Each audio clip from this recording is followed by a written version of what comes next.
something else. And this is sort of how this developed. But before I do get underway, this was a very complex story to develop, and in a way it's still developing as we go along today.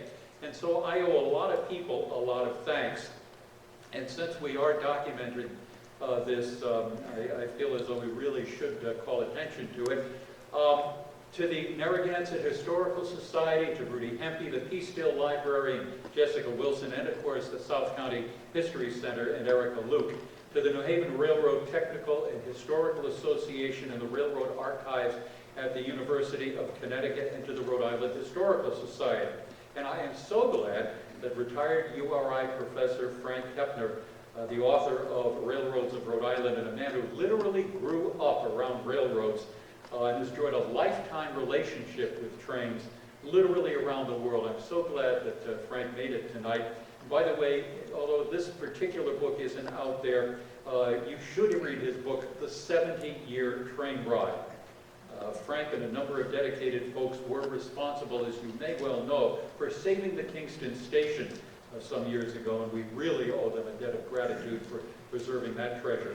Thanks also to longtime Kingston station agent Jack McCabe for sharing his valuable knowledge, and to retired URI professor Richard Vandermeersch, to railroad fans Jim Kunis and Brad Smith, who we'll meet later on tonight, and to David Jacobs, who generously donated a number of pieces of NPRR memorabilia to the History Center tonight, and Bob Young, both of whom had a connection with the railroad during their time as URI students.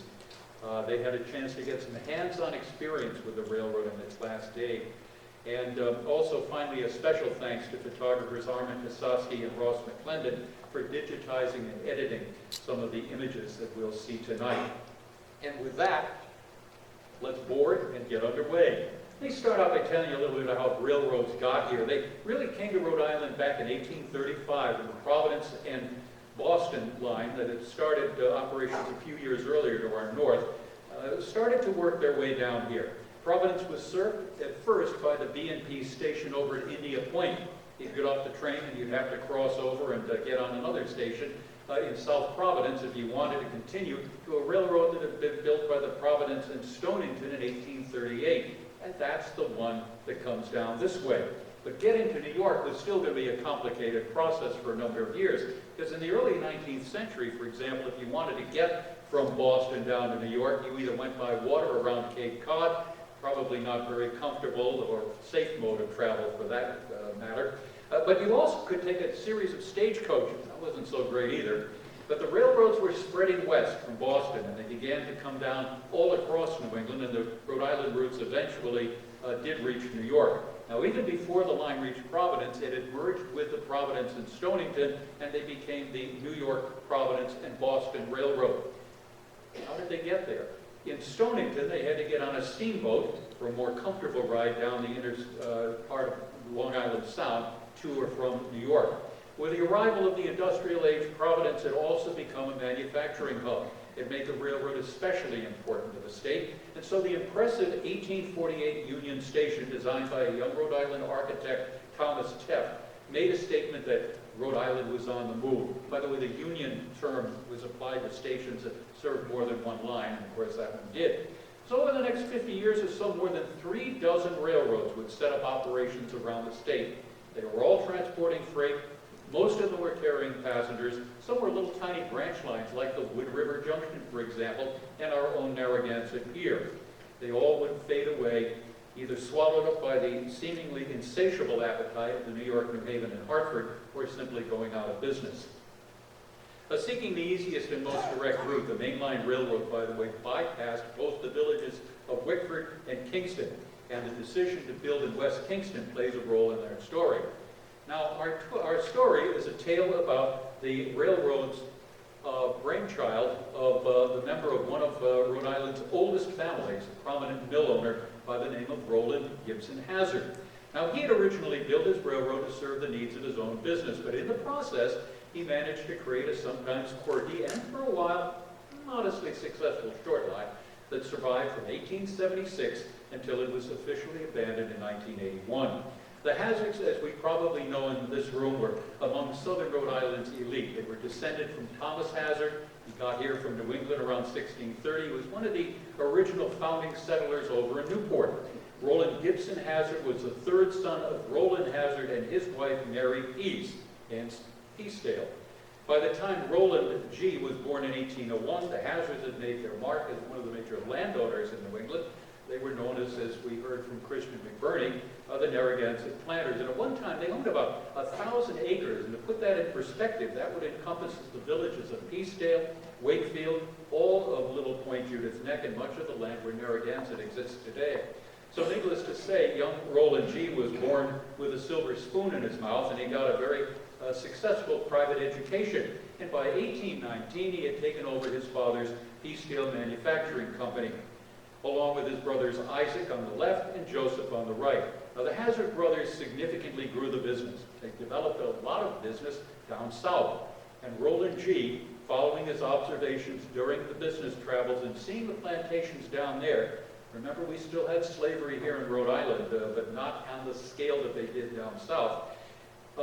He became an ardent abolitionist. He was exceptionally well-read, a published author, and he was committed to philanthropy. And the family, of course, would fund the construction of a number of public buildings around town, as we know. Roland G. had also become interested in regulating the powers of interstate commerce by the railroads, and I'll tell you why in a moment. He was a strong advocate of such regulation during several terms in the General Assembly. He served for all told about 30 years, until about 1880. Back then, of course, the General Assembly rotated meetings around the state's county, and for years they met right here in Kingston at the courthouse. Well, in 1845, a fire destroyed the original Peacedale mill. It had been powered by the waters of the Saugatucket. In rebuilding, the Hazards decided to turn to coal-fired steam boilers. That clock tower, of course, by the way, is one of the few remaining parts of the mill as it was rebuilt. Now, Peacedale, as we know, is midway between the main rail line station in West Kingston, the village of Narragansett, from whence the coal would arrive by schooner. Transport at the time was by wagon, and that was kind of expensive and inconvenient for the coal to get up to the mill, and then for the mill's finished products to get up to the rail main line up in West Kingston. So around the 1850s, as the Hazards were expanding their mill operations, Narragansett was also becoming a popular summer resort. However, unlike the more staid and patrician atmosphere over across the bay of Newport, Narragansett developed a reputation as a little on the racy side. What went on in Narragansett stayed in Narragansett. The New York Herald put it this way: heaven has many attractions, but it's unpopular because of the difficulty of getting there. Because the only way to get there was by a dusty stagecoach ride down from West Kingston. And that wasn't a very inviting introduction to the seashore and the growing number of hotels along the waterfront. So the fates were starting to line up. An economical and practical way to move people and product, the idea of the short line railroad was hatched in the fertile mind of Roland Gibson Hazard. It's possible the idea came about as the result of an encounter with a strong-minded conductor on the Providence and Stonington Railroad back in 1854. This is one of these little tales of local folklore with a certain amount of truth to it. I have so many people, as most folks on the speaker circuit do, that will come up and tell you a story, and it's been passed down from generation to generation, and you hate to tell them that, well, it didn't quite happen that way. But we don't know. This one may have.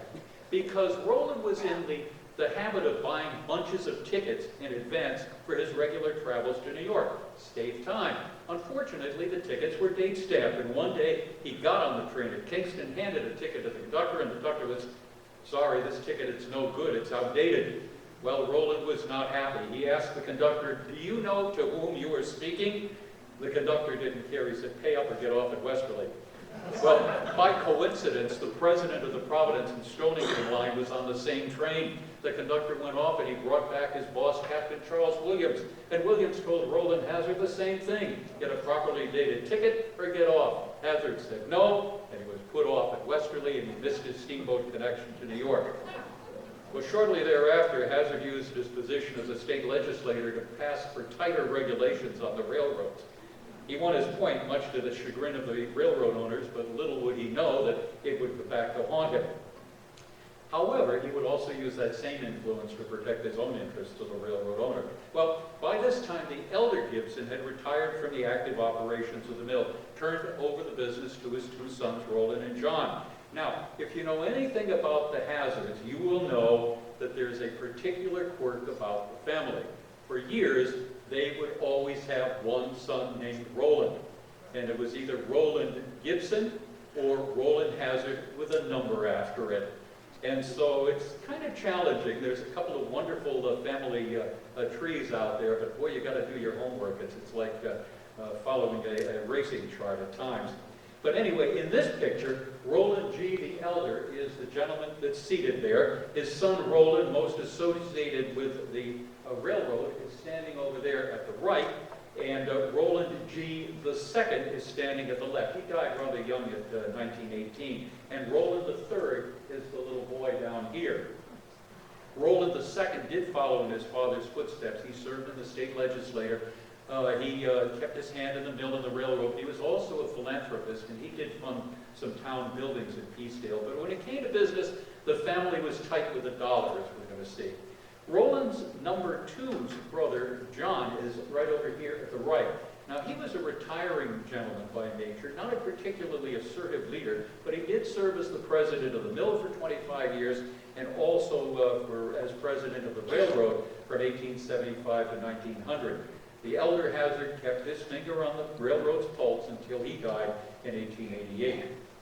Well, they got a charter from the state in 1868 and got started on the railroad, and to do it, he got the help from another prominent Rhode Island mill owner, former governor and U.S. Senator William Sprague. Sprague put money into the deal.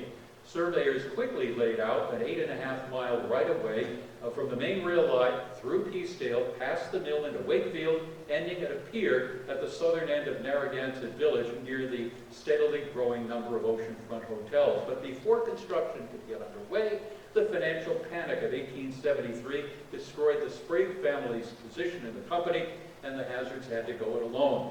Now, the elder Rhode Islander, the other roller, had lined up some additional investors along the way, but eventually he bought them all out.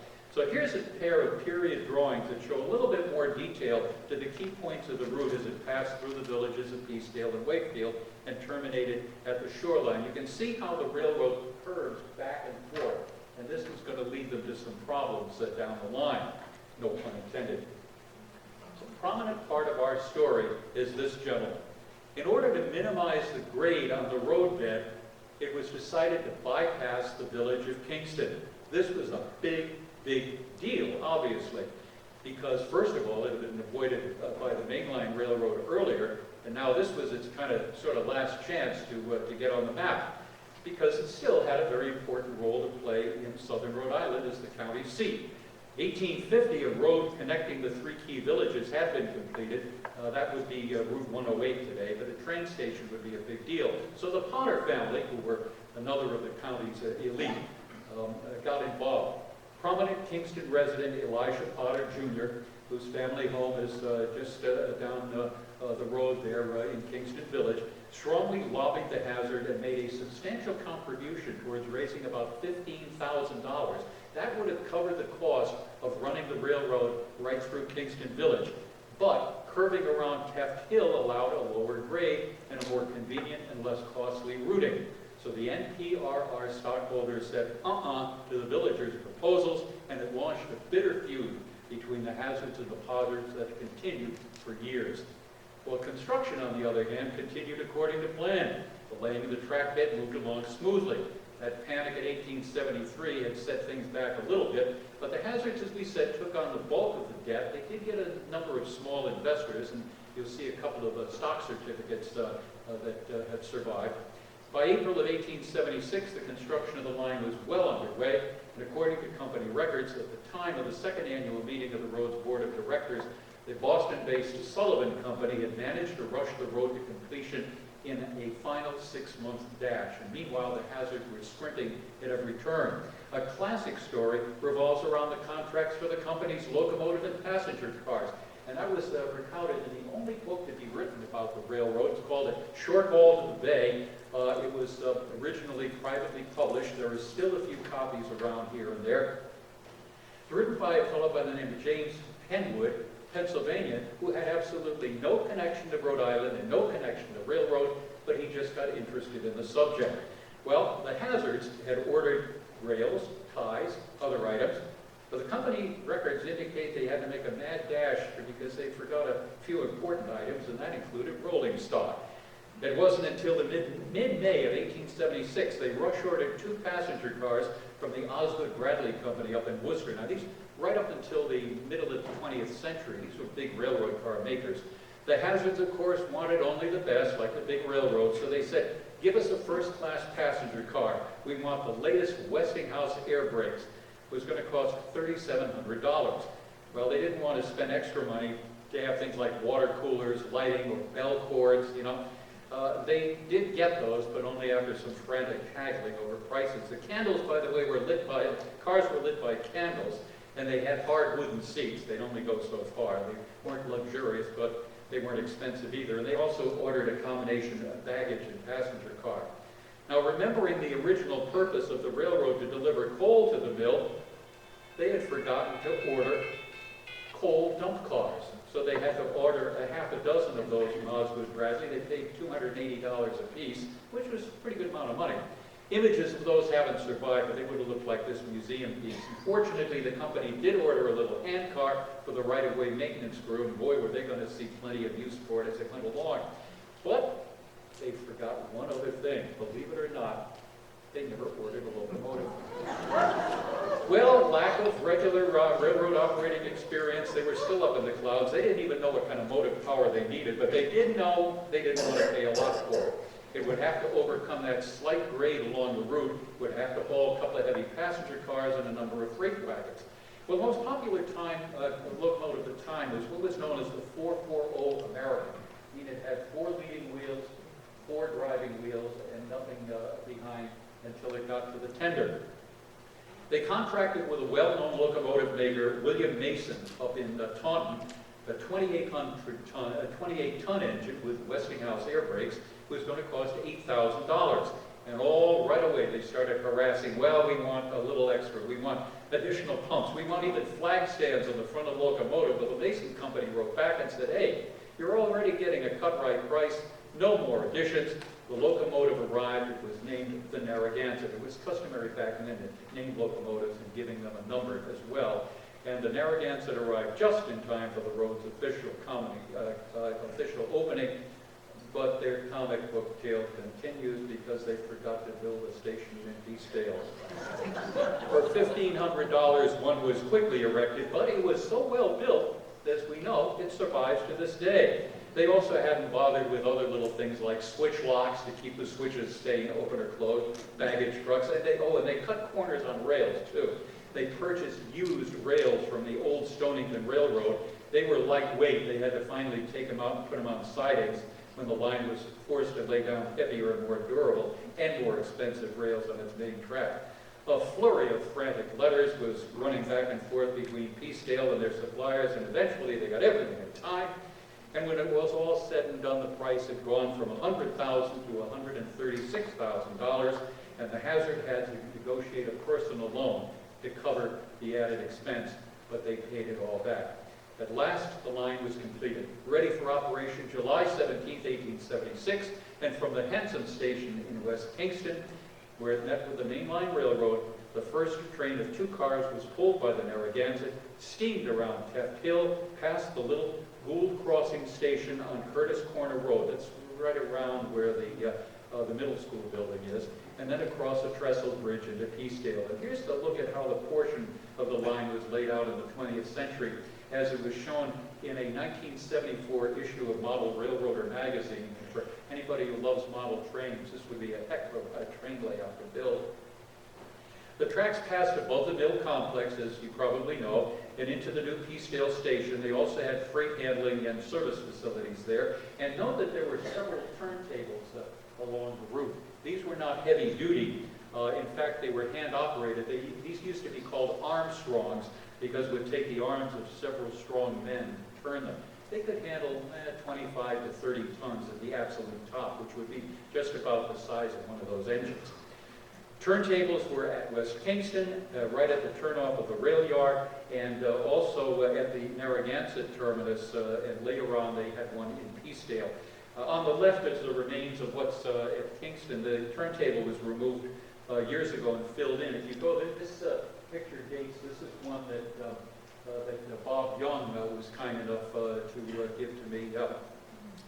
And it shows it filled in, and if you go there today, right around the entrance to where the bike path is, you can still make it out. This was the little hand-operated turntable as it appeared in Peacedale when it was moved up from Narragansett Pier, which we'll get to as we go along. So in any case, the most that it could handle would have been about 25 tons. They could also handle little rail buses, which some may be familiar with. From Peacedale, the single track went on into Wakefield. The Wakefield station was at the time located on Robinson Street at the intersection of Main, right across from the old post office. There was a second floor that was later added onto the building to accommodate railroad offices. That building was torn down in 1948. It's now occupied by the business block, again across from the old post office. But there is a one-story replica, as we know, right across the street, the rest stop for the bike path, and that looks pretty much like the original Wakefield station, just a little bit smaller. You knew you were in Wakefield, by the way, when you got there, because the name was spelled out on very nicely maintained whitewashed rocks in a garden right there. The tracks ended at the J.C. Company, the J.C. Tucker Company Pier. They were the prominent coal dealers and lumber yard, and of course we know that today is the Wakefield branch. The initial purpose of the rail terminal, as we mentioned, was to facilitate transfer of coal from arriving schooners at the Tucker Company. Now that whole area, as you see it there, no longer exists, but you know, it still does exist. There's the little wishing well. The terminus would have been about where Monahan's Clam Shack and Skate Pier number 5 is today. They quickly outgrew it, and also things were getting a little bit classier up in Narragansett. People didn't want to have to walk up from that location. So in 1896, they built it, they opened a new station. It was really completed kind of towards the end of 1895, but officially dedicated in 1896. It really started operating a little bit before the turn of the new year. They had electric lighting there. They had offices for Western Union. They had a telephone. They had individual waiting rooms for men and women. And of course, it was just a short distance to the north on Boone Street, making it convenient to the hotels. And the original little station that was over here was moved up to the Boone Street facility. And there it is today. And there, as you can see, it says 1895. Either the newspaper jumped the gun or they got it open a little bit earlier. We're still not quite sure about that. Meanwhile, hotels had been growing on the Pier area since before the Civil War. And the arrival of the railroad really kicked things into high gear. Now it was convenient and comfortable. In 1879, the railroad started a popular summertime ferry service across the bay to and from Newport. That ran until just before the turn of the 20th century. Now that's the ferry Herman Caswell that operated for the first couple of years till 1897, and it was replaced by a brand new vessel, the Manassas, that lasted only a couple of years, and then the Hazard sold that to the federal government. Meanwhile, all along the waterfront, those beautiful hotels and entertainment venues are developing. The pier was on the move. Incidentally, one reason the pier got its nickname was a 1,000-foot dock that was built towards the latter part of the 19th century. It ran out from the central beach area, about, I think, where the cabanas are today. And it would serve steamboats coming down the bay and going to and from Block Island. It was actually taken out of service in 1899. The gay 90s saw Narragansett in its heyday. They drew wealthy travelers from as far away as St. Louis and Chicago. The well-to-do enjoyed the pleasures of the nearby Point Judith Country Club. They had championship polo matches. Special cars on the NPRR, by the way, hold the strings of polo ponies down. The train crews loved it because they were usually given a nice extra tip for taking care of the horses. The NPR added its varnished baggage car to some of the trains because people would come for several months, and of course they came well equipped with several trunks. In the early years of the last century, the main line also offered a parlor car from New York for those who didn't have a private rail car of their own, they could still travel in luxury. In 1883, the famous casino opened. It was the crown jewel of the shoreline, designed by McKim, Need and White, and it soon gained a national reputation as one of the destination resorts. Every luxury imaginable was offered to the Victorian vacationer. Lawn tennis, of course, a favorite pastime. But in the next decade, the pier also became a destination for the middle class, a growing number of day trippers who would travel down from Providence to enjoy the beach. They'd arrive by train and also by trolley. More about that coming up.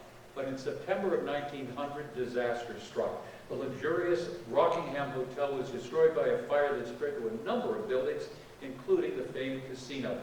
It was signaling the end of an era. Fire apparatus from as far away as Providence was called in, brought down to the pier by the railroad. But only the casino's beautiful landmark stone towers have survived. They even survived the hurricane of 1938, and they are the iconic reminder of what was once the glory of the pier.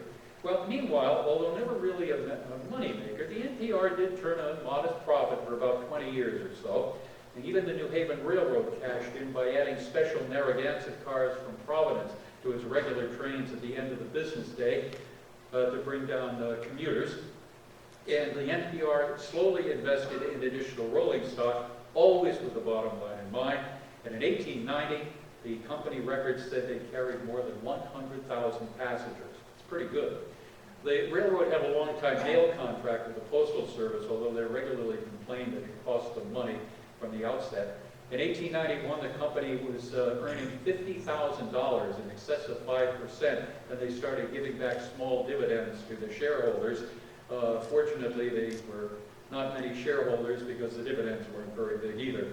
But by the turn of the century, the private rail cars of the wealthy were regularly arriving at West Kingston on the tail of mainline trains, switched onto the little NPR siding, taken down to the pier terminus, placed on a storage rack to await their owners. Some of them went on to Newport for weeks or months to visit over there. And meanwhile, the Peacedale Mill was just chugging out with its business, and other local freight was being carried up to West Kingston as well. For a short time, there was even a Sunday night sleeper car from the pier that would go up to meet the train for New York up in West Kingston. There's, according to one tale, that one night the NPRR crew forgot to couple up the sleeper down in Narragansett. They were halfway to Kingston before they realized the error. They had to back all the way up down the track, pick up the car and its unhappy occupants, race back to Kingston, and they just made the train in time. There are all sorts of stories about the line that have circulated over the years, and this is perhaps one of the more famous ones. Concern the supposed interest of the Pennsylvania Railroad wanting to acquire the NPRR. The president of the NPRR, John Hazard, got a telegram from the Pennsylvania CEO, asked how much he would want for the little line. It was said that Hazard wired back, "Mine not for sale, how much for yours?" with his name at the bottom. It ran 10 words, the maximum allowed for the lowest rate. Well, meanwhile, the railroad was carrying on a hot and cold relation with the mammoth New York, New Haven, and Hartford. By the turn of the 20th century, the New Haven and its subsidiaries were the elephant in the room. They were the largest provider of transportation services in New England.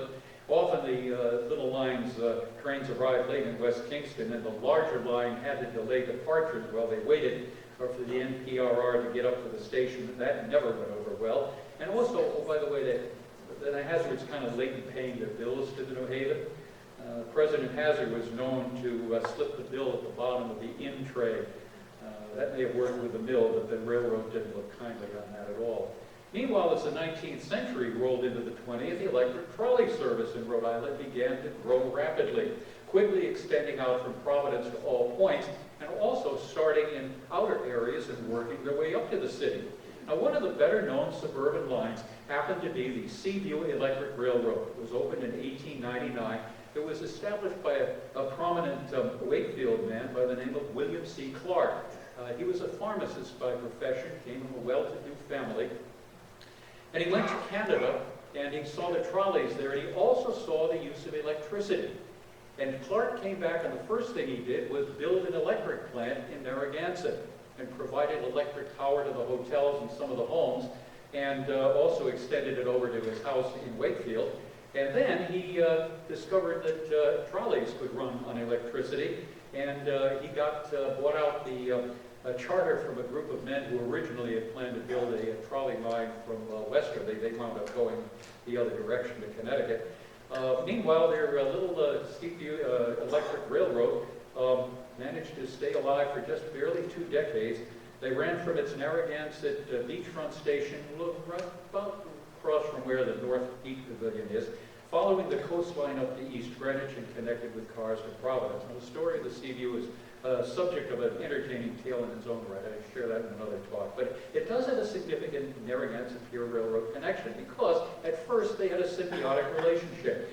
In 1904, the trolley company even footed a bill to electrify a link on their tracks between Peacedale Station and Narragansett, and they benefited jointly until 1907. But by this time, enter this man, the legendary investor J.P. Morgan. He was bent on cornering all forms of transportation in New England, road, rail, and steamboats, and under his grand plan, Morgan and his fellow investors quickly got into the trolley and steamship business in any way they could. He teamed up with Rhode Island trolley magnate Marsden Perry, and they planned a little trick that was going to hijack the Narragansett Pier's passengers who had been riding from Kingston to the pier and convert them over to riding to New Haven and a direct connection to the Seaview. Under the tightest of secrecy, with the crews even working at night, the trolley line and the New Haven built a 1,000-foot interconnection at Hunt's River, up at the North Kingstown line, just about where the Riverhead Building Supply is, right around in that area. Just before the 4th of July weekend in 1904, they started running $1 round-trip special from Providence to direct to Narragansett Pier. The NPR had been charging $1.45 from Kingston. The Seaview's pier was right at the beachfront, unlike that of the railroad. The joys of a day at the beach in storied Narragansett at an affordable price became available to a whole new audience. By the way, for a next quarter on top of the dollar fare, local hotels had cut a deal with the railroad and the trolley, and you'd get a shore dinner. And it all happened under the noses of the Hazards, and they were, needless to say, furious. And so John Hazard lashed back. He teared up the contract that allowed the Seaview track rights for their car going to Wakefield and Peacedale, and the Hazards refused the trolley to cross their tracks on Main Street at Wakefield. In fact, they were forced to lay their own tracks down into the village, down Main Street, and they ended just before the NPRR crossing at Robinson Street. The trolley station, by the way, would later serve as the town's police headquarters. You probably remember it as a gun store, and today it's a barber shop. The NPRR and the Seaview were in a losing battle, and New Haven just sat back and waited to pick up the pieces. In 1911, though, the Narragansett was briefly leased to a subsidiary of the New Haven, and they were going to use the railroad as a bargaining chip to keep the Canadian-based Grand Trunk Railroad from building a line to get to Point Judith, where it was thought that there was going to be a major seaport one day. Well, that would have brought a lot of competition to New Haven. They wanted no part of it. For a period of years, the NPRR, other short lines and trolley companies were operated by Morgan-controlled interests. The Rhode Island company ran the trolleys, and you can see here, for example, you see Rhode Island company. This is the Narragansett Pier trolley around the Saunderstown station. The Hazards, however, were smart enough to retain the ownership of the right-of-way. And during World War I, the federal government took over control of the railroads all around the country, and by the time they handed everything back to private ownership, the trolley lines in the state had gone bankrupt, pretty much bankrupt everywhere else for that matter, and the state's little railroads weren't much better off. Even the big railroads were feeling the pinch. The New Haven handed the Narragansett Pier back in poor health to the Hazards, and the New Haven itself, of course, began a long, slippery slope that ended with its own demise in the 1970s. Meanwhile, the NPRR got stuck with a little trolley line. The president of the railroad at that point was a fellow by the name of Nathaniel Bacon. He had married into the family, married Margaret Rood Hazard. He had briefly tried to save the Seaview. He's a pretty savvy businessman, but it was a lost cause. At one point, he tried to sell both the trolley line and the railroad to the towns of South Kingstown and Narragansett, but they said thumbs down. So in the fall of 1920, Hazard pulled the plug on the trolley service. The trolley tracks and all of its equipment quickly disappeared. Bacon turned his full attention to trying to save the NPRR. Rail passenger service had also started to decline thanks to the arrival of the automobile and the building of highways. And so the NPRR retired its aging passenger cars. They called them out for special occasions from time to time, but they still wanted to have passenger business. And so, hoping to hold on to it, Nathaniel Bacon began experimenting with light rail service in 1920. He acquired a 10-year-old gasoline-propelled McKean rail car. Again, purchased it at cut-rate price from the Buffalo, Rochester, and Pittsburgh Railroad. Pretty weird-looking thing. It looked like an overturned boat on wheels. Its design was marketed by the nickname of a wind splitter. It got its power to the forward trucks by a 6-cylinder gasoline motor. It's actually a pretty popular machine in its day. Still a lot of rail buffs are interested in it. It was comfortable, it was roomy, it was designed for intercity service. Built upon 150 of them between 1905 and 1917. They actually saw international services, and there's still a few in museums around the country. And this is the way the car would have looked inside when it had its very brief moment in Narragansett Pier history. They refurbished it in their Peacedale shops with great publicity. They sent it off on its maiden run to Narragansett. That's Nathaniel Bacon in the hat, by the way, standing in the doorway greeting people. Well, apparently nobody had thought about the sharp curves leading down to the Pier station. The McKean couldn't make the bend at Sprague Park. It pushed the rails apart. Its power truck derailed and rammed up into the car body. And the car, loaded with all the VIPs from the local towns, came to an ignominious screeching halt. It was towed back to Peacedale, put in a siding, and never saw service again. It was eventually scrapped. And somebody asked me about there's a hollow gully up around Gould's Crossing, and supposedly some of the pieces of the sides of the car wound up there as a snow fence because there was a lot of drifting snow across the right-of-way over the years. But for a number of years, the car's power truck languished in the Peacedale yard. That's it there next to the railroad's old 1876 baggage car, which was converted to a flat car in 1929. Well, the line had ended its full-size passenger car service in 1937, as we mentioned, but they did hold on to a couple of the larger cars until the railroad went out of business. But here's a story that may resonate with some folks in the room. In 1921, after the McKean fiasco, the president ordered a grill-match gasoline-powered rail bus, the first of a number of people movers. Now, the bus proved, shown here, proved pretty successful, and they bought a second one. That one could carry baggage. They both would stay in operation until about 1940, and thus began a 30-year span of rail bus service. The little gasoline-powered units became known as the Mickey Dinks, after early popular motormen Andrew Mickey Redmond and Leslie Dink Gould. And incidentally, between 1925 and 1936, they also tried running a highway bus service in a trucking company, but that didn't work so well either. Well, the Mickey Dinks proved themselves when the line ceased operating their full-size passenger service, and in 1942, they bought a pair of streamlined Evans rail buses. They replaced those earlier ones. Now, these Evans units were also equipped with rubber tires for highway use, but the NPR never used them for that purpose. They bought them used, of course, from Virginia's Arlington and Fairfax Railroad. Number 32 was destroyed by a fire in 1945.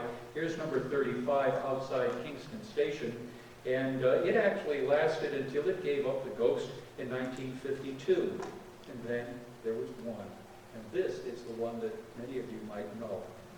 This was an international rail bus. It was purchased in 1949. It was numbered as number 36, and until service to Narragansett ended, it ran the whole length of the line. And here it is in Peacedale, by the way, getting service and crossing over the nearby trestle and waiting at the Kingston Station back in 1950. And there you can see how little that was next to one of the big New Haven Railroad trains. It ran with steadily declining ridership. Sometimes they'd maybe get a half a dozen passengers in the course of the day. 1952 in June, the rear axle broke, and just like that, that was the end of passenger service on the railroad. And they would rely on fluctuating freight income through its final days.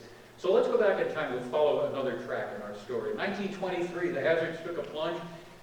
Believe it or not, they spent the money on a brand new engine. Number 11. It was the first new engine since number 4 back in 1891. It would stay on until 1937 when steam service ended and the engine was sold. But its story isn't over, as we'll tell you. At first, it looked like 11 might be more of a headache as an asset because it required some adaptation to its wheels so it could get around that narrow curve below Wakefield, but it served the line well. In 1930 rather, they bought a 27-year-old engine, number 20, from the New Haven Railroad. They were going to give it a fancy raised brass number plate on the boiler, but when they found out it was going to cost $11, the ever-frugal hazard said, paint a number on a piece of wood. Number 20 was retired in 1937. Now let's skip around a little bit and introduce you to some of the engines that you may recognize, maybe not, that kept the line running in its final years. They entered a new era of propulsion with the purchase of a little 6-cylinder, 30-ton Plymouth gasoline engine in 1937, when the last of the steamers were retired. Between 1910 and 97, about 7,500 of these were built by an Ohio-based company, no relation to the Plymouth automobile. Some of these are still operating around the country. Number 30 proved to be a genuine workhorse and lasted almost 30 years until it met an unexpected end. And its small size belied its power. It had a gear-shift transmission, could handle nearly 24 freight cars on the mostly level right-of-way, but one of its most famous escapades occurred in 1940. It was switching cars back up on the NPRR tracks from the New Haven siding towards Kingston. The New Haven's crack passenger train, the Yankee Clipper, was leaving Kingston Station when its big Hudson locomotive broke down. The last two cars blocked the access to the NPRR tracks. In front of an amazed crowd of passengers and a number of New Haven employees that had to give their permission, the little Plymouth managed to nudge the entire train of heavyweight cars and the locomotive just enough to clear the access to its own track. Well, sadly, the little Plymouth met her end in February of 1963 when a defective heater in the Peacedale engine house caused a fire that destroyed the building and the little engine inside. The photo here at the top right was taken by URI student and railroad volunteer Brad Smith the day before the blaze, and it is probably the last known image of the little engine that could. The fire department fought the flames valiantly, but according to the Providence Journal, the blame was placed on a defective oil heater in the building. Over the years, the NPR actually had 3 gasoline-powered engines. They used 6 or 8-cylinder engines, and with those gear-shift transmissions, they could put on a lot of traction, but they could be temperamental. Number 33, built in 1938, was acquired during World War II. They bought it from the Boston and Maine, and then they sold it in 1959 to the Warwick Railroad, which ultimately, of course, became the Providence and Worcester. But the little engine would wind up years later at Clark's Trading Post in New Hampshire, where it was used as a backup to the site's little tourist steam-powered railroad, and sadly it was scrapped, as we see in this 2008 photo. Now here's a real weird one. World War II saw the fortune of the railroad, of course, rise and fall, gasoline rationing. Here's one that didn't measure up. This was an 8-ton gasoline-powered engine. They bought it brand new in 1940. It was going to team up with number 30. But this one had the annoying habit of fouling up the switches up at the mainline connection, and New Haven didn't think much of that.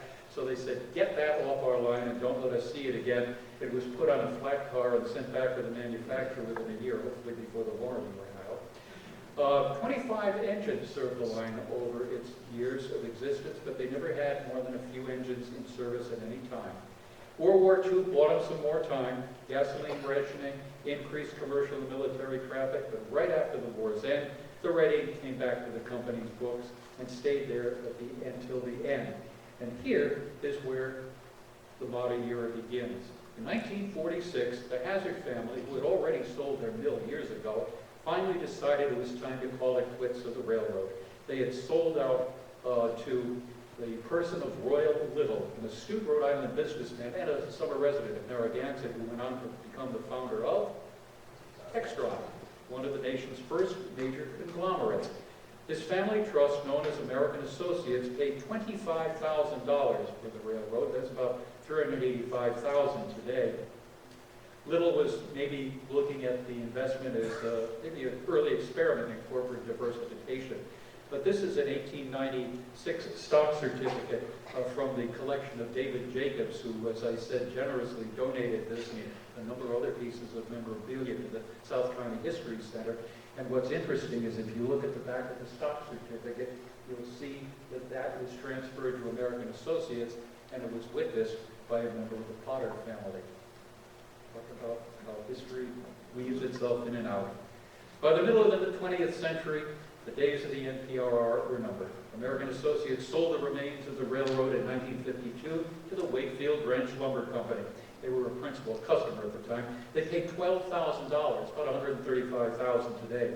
As we mentioned, the passenger service ended with the breakdown of the last Mickey Dink, and by then they were carrying less, as we said, than a half a dozen riders anyway.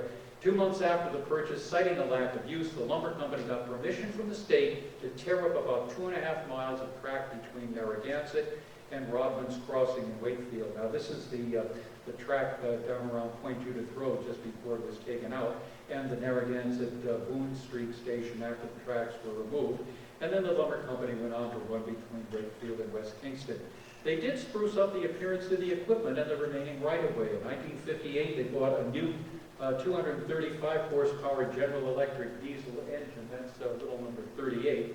And in 1963, they bought a Navy surplus 65-ton GE powered Vulcan. These engines are still in use today, and not this particular one, but they were a very popular operating equipment on small railroads. And there they are in their new livery, and eventually the line would operate 2 Vulcans over its final years. Well, the branch company couldn't make a go of things either. They had some initial profits fueled by contracts with a fish oil processing plant, products at the Haywood Hall fertilizer mill up in Kingston, fuel oil, propane, lumber to and from the branch, and less than carload freight orders. And once again, they fell into the red when the fish plant folded in 1963. In 1964, a new light at the end of the tunnel. This is Joseph Anthony Tony Hanold. He was a young Philadelphia systems analyst. He had a great interest in railroads. He planned to continue freight service and also develop a weekend tourist attraction, much like the Newport and Narragansett and the Valley Railroad in Connecticut. And here's Tony down at the bottom of the picture at the throttle of a little Plymouth with a mixed train tourists and an empty tank car over by the cemetery. Well, he and his wife and young children moved into the Peacedale Railroad Station, restoring the first floor waiting room and living upstairs. It remains a private residence today on Railroad Street, of course, next to the paved-over railroad yard and the former engine house. Incidentally, he paid $30,000 for the railroad when he bought it. It was a pretty good deal, all in all. Because he did know a thing about business and railroading. In 1965, he did buy a couple of vintage passenger cars from the Boston and Maine. He started offering those scenic excursions. But by then, there wasn't a lot to see. If you just wanted to ride through the country and maybe get a ride in a passenger car, a period passenger car, that was okay. But they never made very much money in it. Using the combination of the Plymouth gasoline locomotive and the little GE diesel electrics, he did make a modest profit. He converted an old boxcar into an open platform car, and along with the vintage wooden passenger cars, he rounded out the rolling stock of the former Boston and Maine business car. This is a large-scale model car that was recently sold at auction for $8,500. Not bad for a piece of a model train. Motive power at first was that 35-ton General Electric diesel, but he sold that off and he replaced it with number 35, a 38-year-old little 25-ton Plymouth gasoline-powered engine. Tourism venture lasted just a couple of years, died from a lack of interest to the public. Around this time, Tony also enlisted the help of a number of volunteers, including URI students. Dave Jacobs was one, Bob Young was another, and these young fellows, with a variety of interest in railroads, one level or another, would prove to be a big help to him. This, by the way, is the car's the railroad's little maintenance car down there in the lower right. There is the remains of that ill-fated McKean rail car that's still hanging around all those years.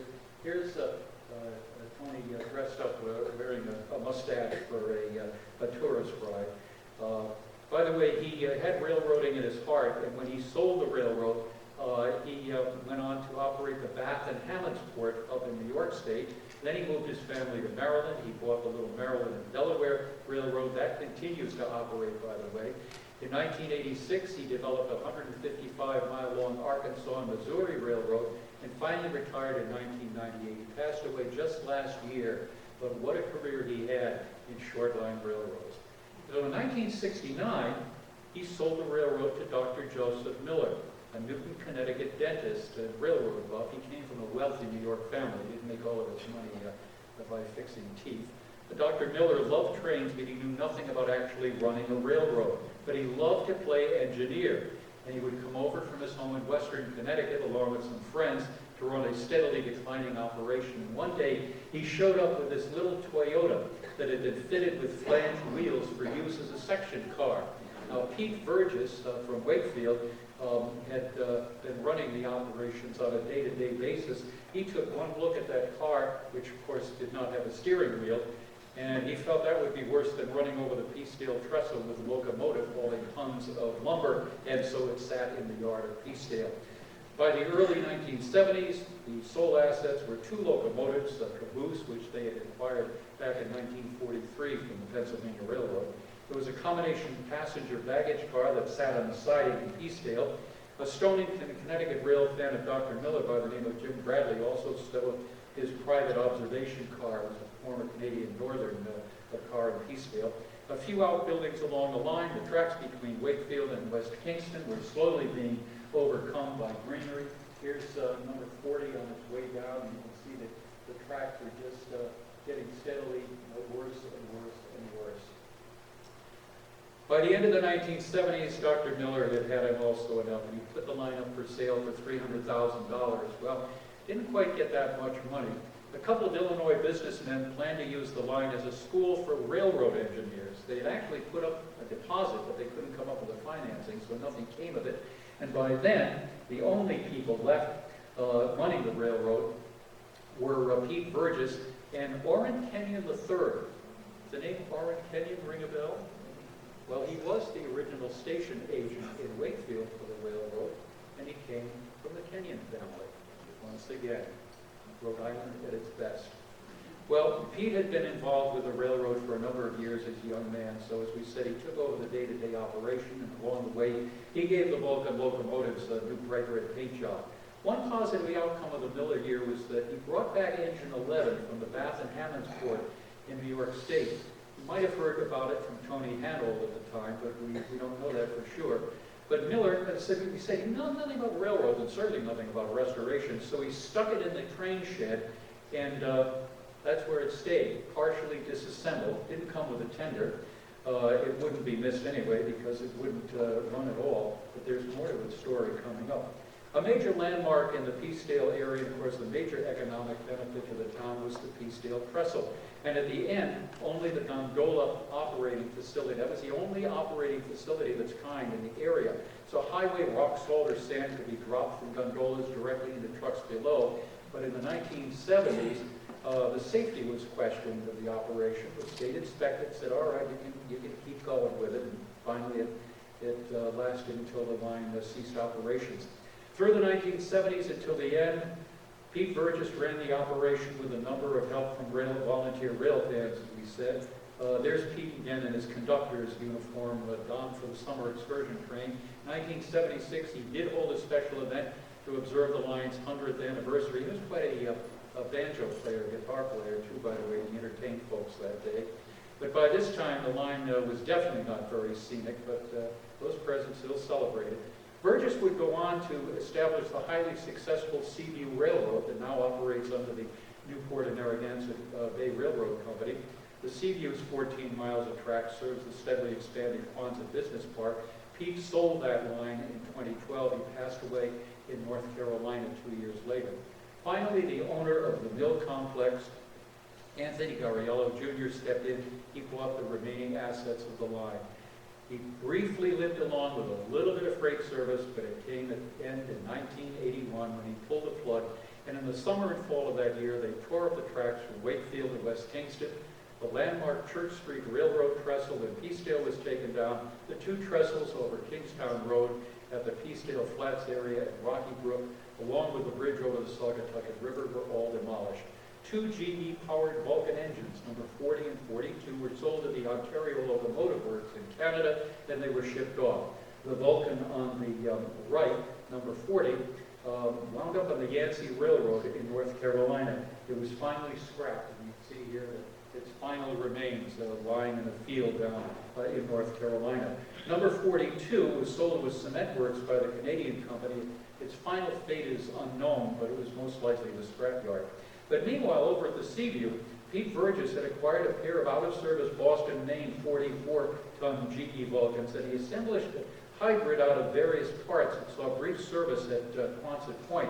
Now, these are pictures from the early 2000s that appear to show some faded NPRR livery on the engine hood and a red paint over on the cab. According to the sources, this might have briefly operated on the Warwick Railroad. Then it went to the Seaview where it was going to be renovated. And the picture on the lower right shows that, whoops, it never happened.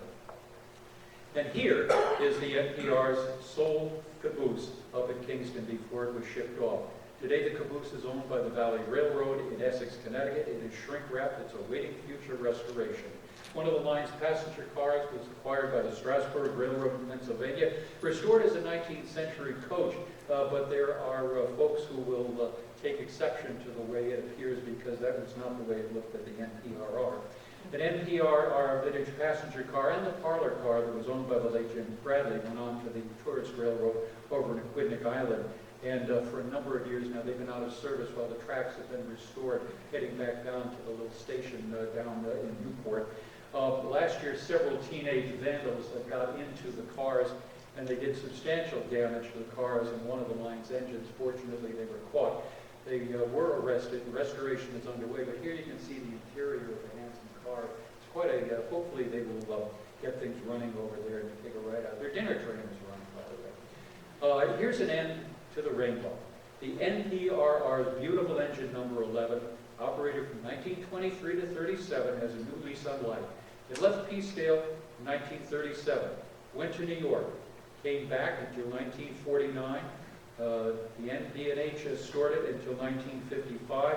It wound up here in Peacedale in 1977. When Dr. Miller acquired it, as we said, he was going to rebuild it, but it came minus its tender, and restoration never completed. And when it was dissolved, the engine was sold to the Middletown and New Jersey Railroad down in New Jersey. It stayed there until 2006, when its present owners, the Everett Railroad in Pennsylvania, acquired it. Now, the line's president, Alan Maples, undertook an extensive renovation project, and in 2015, this venerable 94-year-old number 11 proudly went back in service as the railroad's primary excursion power. And by the way, not only does it operate with tourists, it actually can haul freight, and they do use it for that purpose. Meanwhile, part of the deal with Gariello was to turn over the right-of-way to the state, and it, of course, became the William C. O'Neill bike path, starting at the West Kingston Amtrak station, meandering through the woodlands, coming through the villages here, and mostly following the railroad's right-of-way, a few areas because of development at Camp, and hopefully eventually it will terminate north of the Narragansett Towers.